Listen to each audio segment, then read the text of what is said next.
ఈ ఉసిరికాయ రకరకాలు అంటారు.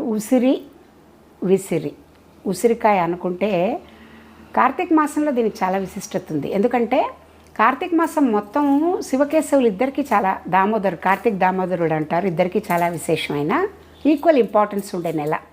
సో ఆ నెలలో వాళ్ళకి ఇష్టమైనది, లక్ష్మీదేవికి ఇష్టమైనది, విష్ణుమూర్తికి ఇష్టమైనది, శివుడికి ఇష్టమైనది అన్నిట్లోకి ఏదిట అంటే విసురుకాయట.